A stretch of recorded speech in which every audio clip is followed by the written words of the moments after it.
Number 11. Göbekli Tepe.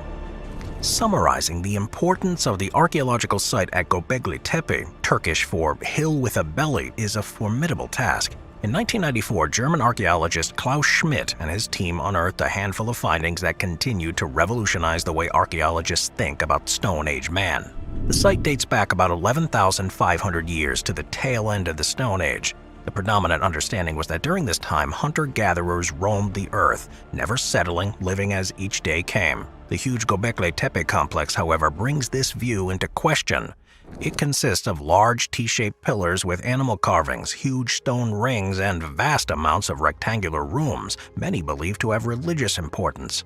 One theory is that this site wasn't used for domestic purposes, but for rituals and sacrifices, and the site at Göbekli Tepe is believed by some to be the oldest religious complex known to modern man. For this reason, the site has often invited breathless comparisons to the Garden of Eden or the origin of religion, which has long been associated with the Fertile Crescent and the ancient Sumerians who invented written language. Equally curious is the fact that before this discovery there was no evidence of hunter-gatherers ever erecting large monuments and buildings, making this perhaps the world's oldest known architecture.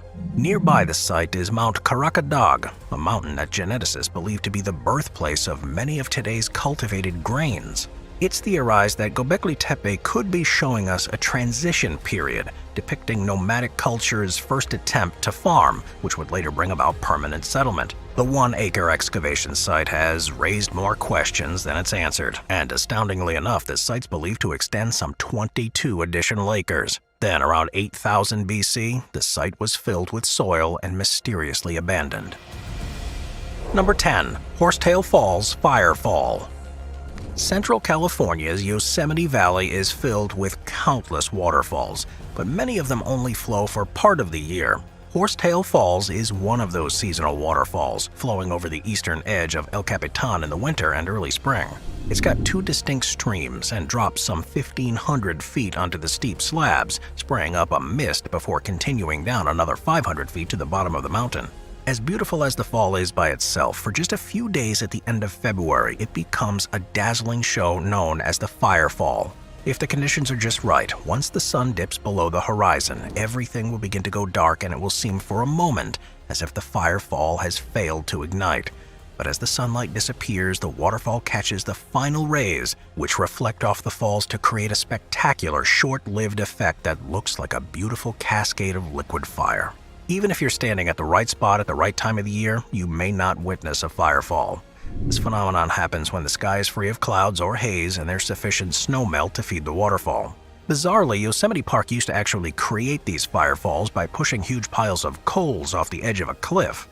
These were a popular tourist site from the 1880s until the 1960s, when the park realized this was a fire hazard and stopped it. Luckily, this natural phenomenon was able to pick up where the park rangers left off, after famed climber and photographer Galen Rowell noticed it and took a picture of the firefall effect on Horsetail Falls in 1973. Even when it isn't catching the late February sun, Horsetail Falls is impressive. It's the second highest free-falling waterfall in Yosemite Valley. The highest is Ribbon Falls, located on the other side of El Capitan. It doesn't stand out from the flat wall where it free falls down to the valley floor, as well as Horsetail Falls, which has an edge allowing visitors to view it from the side. Number 9. Deadvlei. Among the towering red dunes of Namib Nokkluft National Park in the central Namib Desert is an area known as Sossusvlei. It's a strange and alien landscape.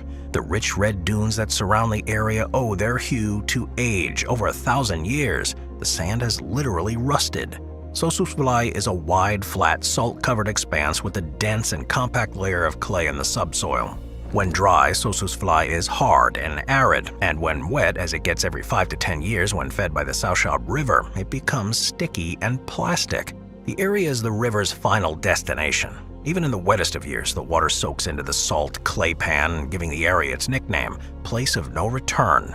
Altogether, the blue sky, red dunes, and white pans make a striking vision, reminiscent of movies such as The Fall, The Cell, and Steel Dawn.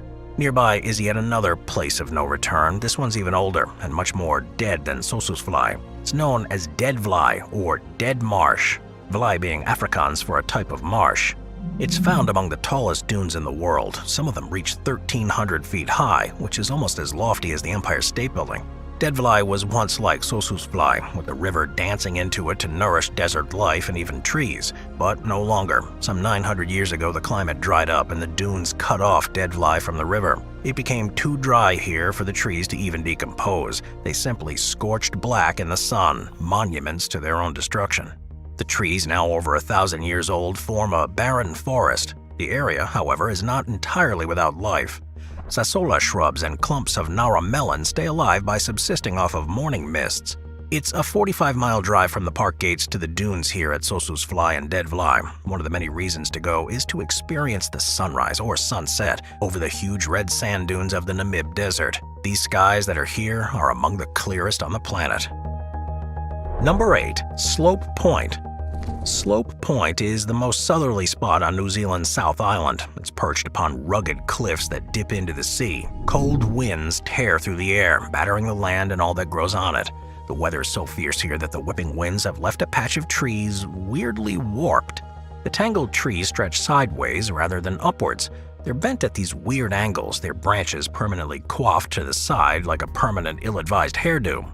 Sheep farmers planted the trees to give their flocks shelter from the wild weather. This cold air whirls around the Antarctic Ocean uninterrupted, causing the winds to gain immense strength before hurling themselves at whatever objects they encounter first. The trees struggle to bear the brunt of the windy assault, causing them to bend northward. On a pleasant day, beams of sunlight spotlight the gnarled knot, giving it appearance of a surreal piece of art.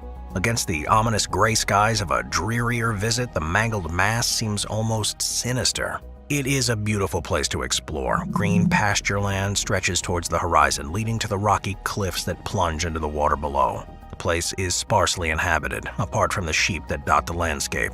A sign by the road gestures towards Slope Point. You'll know you're there when you come across a canary yellow sign that gives the distance between your location, the South Pole, and the equator. Moving on to